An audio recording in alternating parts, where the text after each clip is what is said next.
बोलिए शंकर भगवान की जय। मुक्ति और भक्ति के स्वरूप का विवेचन। हेलो फ्रेंड्स, हमारी रंग बिरंगी दुनिया में आपका एक बार फिर एक नई वीडियो के साथ स्वागत है। तो आज मैं फिर एक महान ग्रंथ शिव पुराण का एक छोटा सा भाग आप लोग के सामने लेकर आई हूँ। तो हम डेली तो पूरा नहीं पढ़ सकते हैं, लेकिन थोड़ा थोड़ा भाग भी अगर हमारे कानों में जाता है हमारे पापों को नष्ट कर देता है। तो मैंने सोचा क्यों ना मैं भी थोड़ा थोड़ा अंश शेयर कर दूं, जिससे आप लोग भी पुण्य के भागी बन सकें। तो आइए सुनते हैं आज कोटि संहिता का एक छोटा सा भाग। शंकर भगवान की जय। तो आज मैं शिव पुराण का एक छोटा सा भाग आप लोग के सामने फिर लेकर आई हूँ, जो कि कोटिक रुद्र संहिता से ये पंक्तियाँ हैं। मुक्ति और भक्ति के स्वरूप का विवेचन। ऋषियों ने पूछा, सूत जी, आपने बारंबार मुक्ति का नाम लिया है, यहाँ मुक्ति मिलने पर क्या होता है? मुक्ति में जीव की कैसी अवस्था होती है, यह हमें बताइए। सूत जी ने कहा, महर्षियों सुनो, मैं तुमसे संसार क्लेश का निवारण तथा परमानंद का दान करने वाली मुक्ति का विवेचन बताता हूँ। मुक्ति 4 प्रकार की कही गई है: सार रूपा, सालोक्या, सानिध्या तथा चौथी सायुज्या। इस शिवरात्रि व्रत से सब प्रकार की मुक्ति सुलभ हो जाती है। जो ज्ञान रूप अविनाशी, साक्षी, ज्ञान गम्य और द्वैत रहित साक्षात शिव हैं, वे ही यहाँ कैवल्य मोक्ष के तथा धर्म, अर्थ और काम रूप त्रिवर्ग के भी दाता हैं। कल्या नामक जो 5वीं मुक्ति है, वह मनुष्यों के लिए अत्यंत दुर्लभ है। मुनिवरों, मैं उसका लक्षण बताता हूँ, सुनो। जिनसे यह समस्त जगत उत्पन्न होता है, जिनके द्वारा उसका पालन होता है तथा अंतत्तो गत्वा यह जिनमें लीन होता है, वे ही शिव हैं। जिससे वह संपूर्ण जगत व्याप्त है, वही शिव का रूप है। मुनीश्वरों, वेदों में शिव के 2 रूप बताए गए हैं, सकल और निष्कल। शिव तत्व सत्य ज्ञान अनंत एवं सच्चिदानंद नाम से प्रसिद्ध है। निर्गुण, उपाधि रहित, अविनाशी, शुद्ध एवं निरंजन है। वह न लाल, न पीला, न सफ़ेद और न ही नीला है, न छोटा है और न ही बड़ा, न मोटा, न महीन।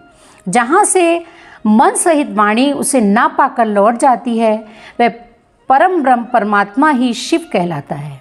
जैसे आकाश सर्वत्र व्यापक है, उसी प्रकार यह शिव तत्व भी सर्वव्यापी है। यह माया से परे, संपूर्ण द्वंद्वों से रहित तथा मत्सरता शून्य परमात्मा है। यहाँ शिव ज्ञान का उदय होने से निश्चय ही उसकी प्राप्ति होती है, अथवा द्विजों सूक्ष्म बुद्धि के द्वारा शिव का ही भजन ध्यान करने से सत्पुरुषों को शिव पद की प्राप्ति होती है। संसार में ज्ञान की प्राप्ति अत्यंत कठिन है, परंतु भगवान का भजन अत्यंत सुकर माना गया है। इसलिए संत शिरोमणि पुरुष मुक्ति के लिए भी शिव का भजन ही करते हैं। ज्ञान स्वरूप मोक्षदाता परमात्मा शिव भजन के ही अधीन है। भक्ति से ही बहुत से पुरुष सिद्धि लाभ करके प्रसन्नतापूर्वक परम मोक्ष पा गए हैं। भगवान शंभु की भक्ति ज्ञान की जननी मानी गई है। जो सदा भोग और मोक्ष देने वाली है, वह साधु महापुरुषों के कृपा प्रसाद से सुलभ होती है। उत्तम प्रेम का अंकुर ही उसका लक्षण है। द्विजो, वह भक्ति भी सगुण और निर्गुण के भेद से 2 प्रकार की जाननी चाहिए। फिर वैधि और स्वाभाविकी, ये 2 भेद और होते हैं। इनमें वैधि की अपेक्षा स्वाभाविकी श्रेष्ठ मानी गई है। इनके सिवा नैष्ठिकी और अनैष्ठिकी के भेद से भक्ति 2 प्रकार की और बताई गई है। नैष्ठिकी भक्ति 6 प्रकार की जाननी चाहिए और अनैष्ठिकी 1 ही प्रकार की। फिर विहिता और अविहिता के भेद से विद्वानों ने अनेक प्रकार माने हैं। उनके बहुत से भेद होने के कारण यहाँ विस्तृत वर्णन नहीं किया जा रहा है। उन दोनों प्रकार की भक्तियों के श्रवण आदि वेद से 9 अंग मानने चाहिए। भगवान की कृपा के बिना इन भक्तियों का संपादन होना कठिन है और इनकी कृपा से सुगमता पूर्वक इनका साधन होता है। द्विजों, भक्ति और ज्ञान को शंभु ने एक दूसरे से भिन्न नहीं बताया है, इसलिए उनमें भेद नहीं करना चाहिए। ज्ञान और भक्ति दोनों के ही साधक को सदा सुख मिलता है। ब्राह्मणों, जो भक्ति का विरोधी है उसे ज्ञान की प्राप्ति नहीं होती। भगवान शिव की भक्ति करने वाले को ही शीघ्रतापूर्वक ज्ञान प्राप्त होता है।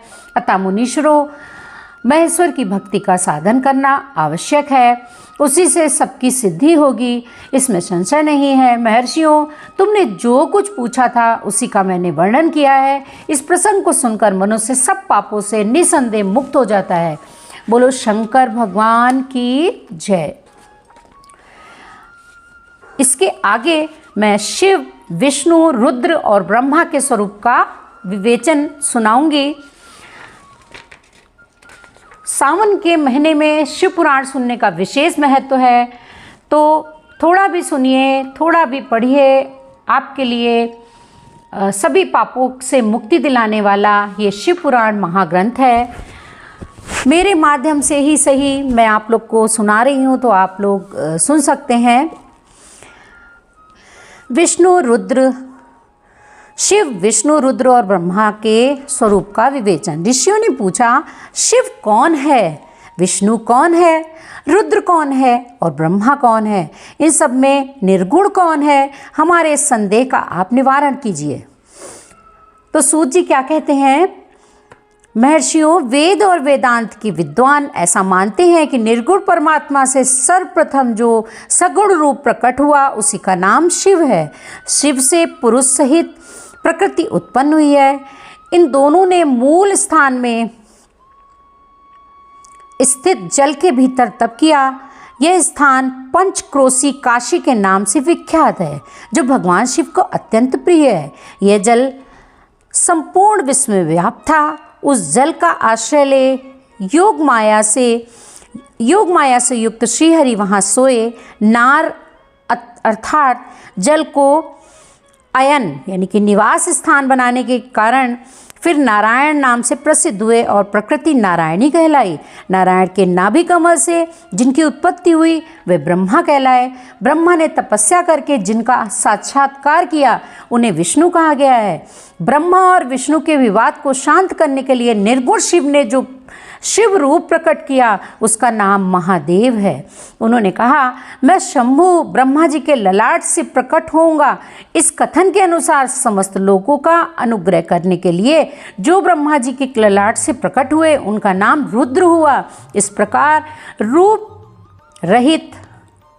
रूप रहित परमात्मा सबके चिंतन का विषय बनने के लिए साकार रूप में प्रकट हुए। वे ही साक्षात भक्तवत्सल शिव हैं। 3 गुणों से भिन्न शिव में तथा गुणों के धाम रुद्र में उसी तरह वास्तविक भेद नहीं है जैसे सुवर्ण और उसके आभूषण में नहीं है। दोनों के रूप और कर्म समान है। दोनों समान रूप से भक्तों को उत्तम गति प्रदान करने वाले हैं। दोनों समान रूप से सबके सेवनीय हैं तथा नाना प्रकार के लीला विहार करने वाले हैं।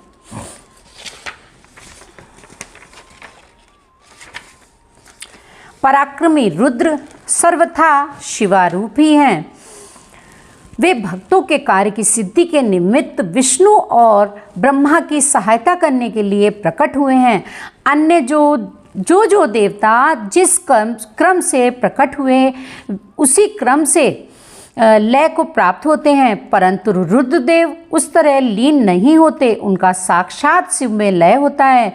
ये प्राकृत वाणी प्राणी रुद्र में मिलकर ही लय को प्राप्त होते हैं, परंतु रुद्र में मिलकर लय को नहीं प्राप्त होते। परंतु रुद्र इनमें मिलकर लय को प्राप्त नहीं होते। यह भगवती श्रुति का उपदेश है। सब लोग रुद्र का भजन करते हैं, किंतु रुद्र किसी का भजन नहीं करते।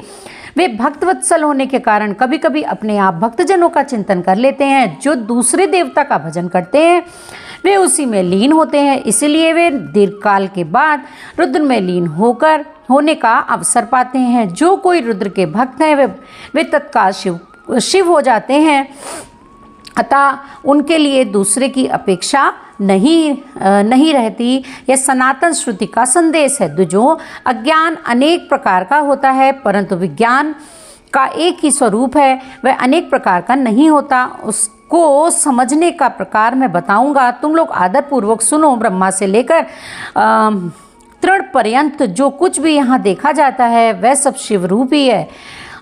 उसमें नात्व की कल्पना मिथ्या है। सृष्टि के पूर्व भी शिव की सत्ता बताई गई है। सृष्टि के मध्य में भी शिव विराज रहे हैं, सृष्टि के अंत में भी शिव रहते हैं, और जब सब कुछ शून्यता में परिणित हो जाता है उस समय भी शिव की सत्ता रहती ही है। अतः मुनीश्वरों, शिव को ही चतुर्गुण कहा गया है। वे ही शिव शक्तिमान होने के कारण सगुण जानने योग्य हैं। इस कारण वे सगुण निर्गुण के भेद से दो प्रकार के हैं। जिन शिव ने ही भगवान विष्णु को संपूर्ण सनातन वेद, अनेक वर्ण, अनेक मात्रा तथा अपना ध्यान एवं पूजन दिए हैं, वे ही संपूर्ण विधाओं के ईश्वर हैं, ऐसी सनातन श्रुति है। अतएव शंभु को वेदों का प्राकट्यकर्ता तथा वेद पति भी कहा गया है। वे ही सब पर अनुग्रह करने वाले साक्षात शंकर हैं। कर्ता, भर्ता, हर्ता, साक्षी तथा निर्गुण वे ही हैं, निर्गुण भी वे ही हैं। दूसरों के लिए काल का मान है, परंतु काल स्वरूप रुद्र के लिए काल की कोई गणना नहीं है, क्योंकि वे साक्षात एवं महाकाल हैं और महाकाली उनके आश्रित है। ब्राह्मण रुद्र और काली को एक से ही पाते हैं। उन दोनों ने सत्य लीला करने वाली अपनी इच्छा से ही सब कुछ प्राप्त किया है। शिव का कोई उत्पादक नहीं है, उनका कोई पालक और संहारक भी नहीं है। वे स्वयं सबके हेतु हैं, एक होकर भी अनेकता को प्राप्त हो जाते हैं और अनेक होकर भी एकता को। एक ही बीज बाहर होकर वृक्ष और फल के आदि के रूप में परिणित होता हुआ पुनः बीज भाव को प्राप्त हो जाता है। उसी प्रकार शिव रूपी महेश्वर स्वयं एक से अनेक होने में हेतु हैं। ये उत्तम शिव ज्ञान तत्वतः बताया गया है। ज्ञानवान पुरुष ही इसको जानता है, दूसरा कोई नहीं। मुनि बोले, सूत जी, आप लक्षण सहित ज्ञान का वर्णन कीजिए, जिसको जानकर मनुष्य शिव भाव को प्राप्त हो जाता है। सारा जगत शिव कैसे है, अथवा शिव ही संपूर्ण जगत कैसे है? ऋषियों का यह प्रश्न सुनकर पौराणिक शिरोमणि सूत जी ने भगवान शिव के चरणार बिंदों का चिंतन करके उनसे कहा, तो अगली कथा होगी शिव संबंधी तत्व ज्ञान का वर्णन और उसकी महिमा, कोटि रुद्र संहिता का महात्म्य और उपसंहार। तो सुनते रहिएगा आप, और लास्ट तक हमारी वीडियो में बने रहने के लिए आपका बहुत बहुत धन्यवाद। जय भोलेनाथ। भोलेनाथ की कृपा हम सब पर बनी रहे। मेरे द्वारा कही गई वाणी में कोई त्रुटि हो तो कृपया क्षमा कीजिएगा।